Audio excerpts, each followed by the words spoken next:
This was one of the most challenging meditations I ever practiced. I was being pulled incessantly toward the noise of my surroundings: dog barking, nearby construction, traffic, sirens, etc. The more I tried to go to and feel the unknown, the louder the noises became. I became agitated and irritated, and I felt exhausted by the experience. Do you have any tips?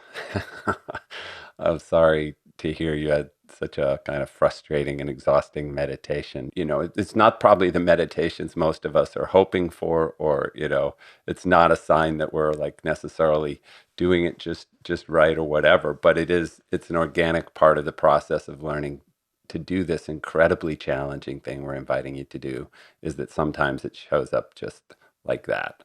So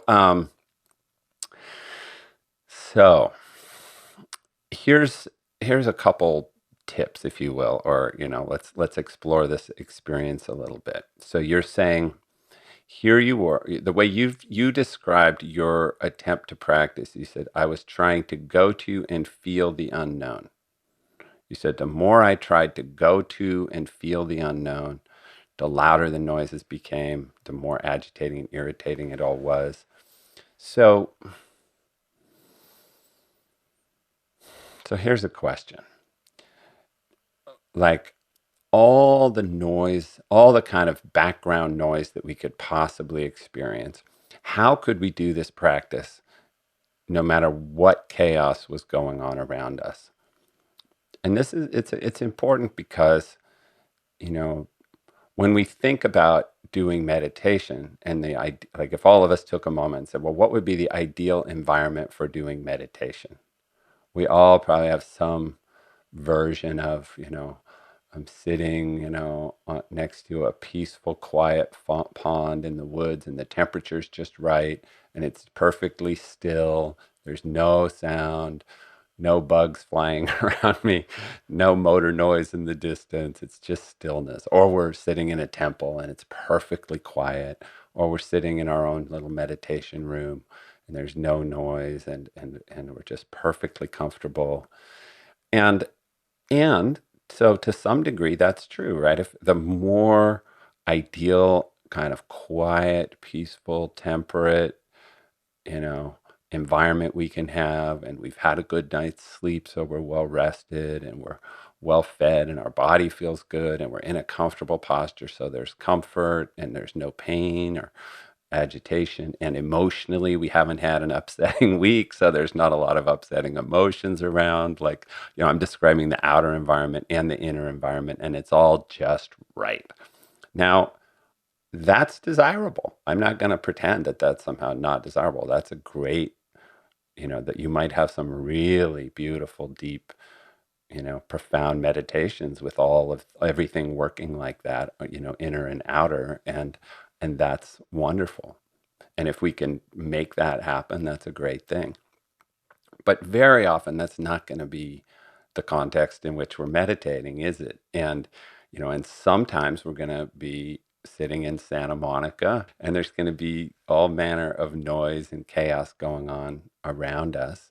I mean, I remember a retreat I was leading, a live retreat once at a retreat center, and we were in the middle of our evening practice session, and somehow their fire alarm system at the retreat center got malfunctioned, and all for the next hour there was just the alarms kept going off, and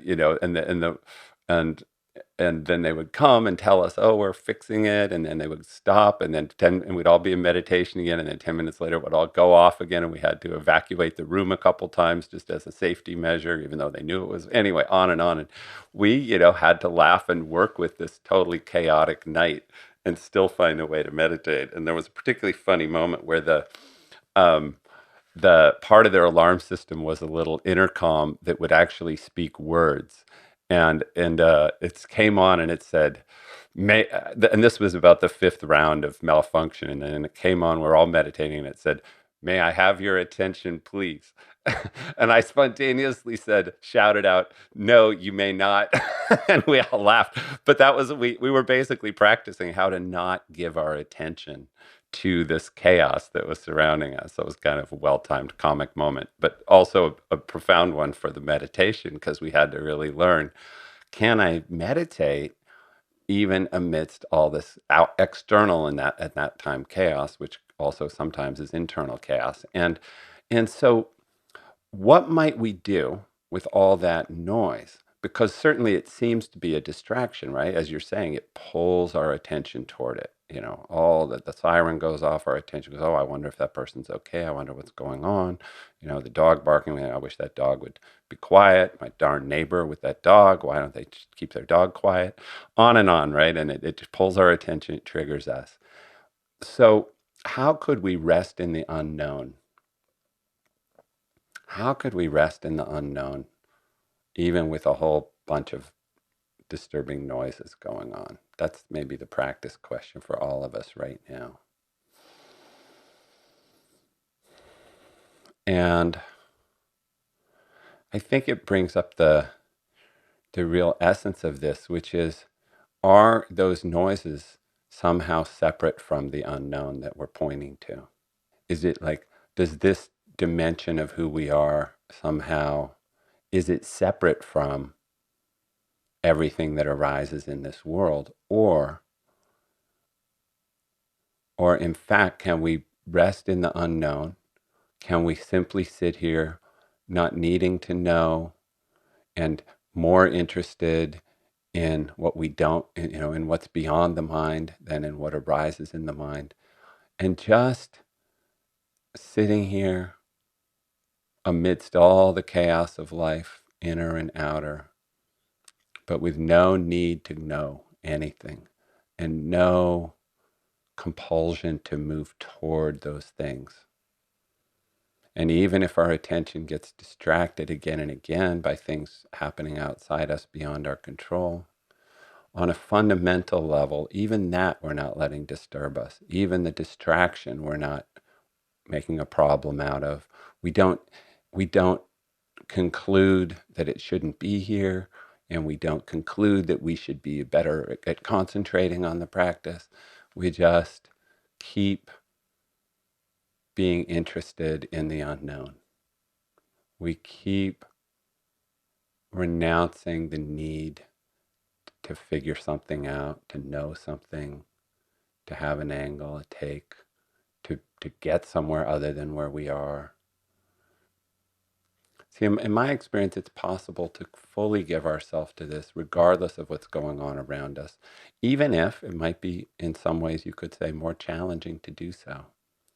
I would guess that part of the reason you got kind of tied in knots and exhausted by the end was that you had a conclusion that you should be having a different experience than you were having, and that somehow you should be able to not be bothered by the noises and not be distracted by them. And so every time you got distracted, you kind of drew a conclusion and said, oh, I shouldn't be getting distracted. I'm not doing the practice. And that the exhaustion, I'm guessing, came from the kind of wrestling with yourself, as opposed to maybe moving into an ever more easeful relationship to all that chaos, where it was like, I don't care if the whole world's in chaos around me. I am meditating, and I'm just going to be at ease with it and not be distracted and not get involved.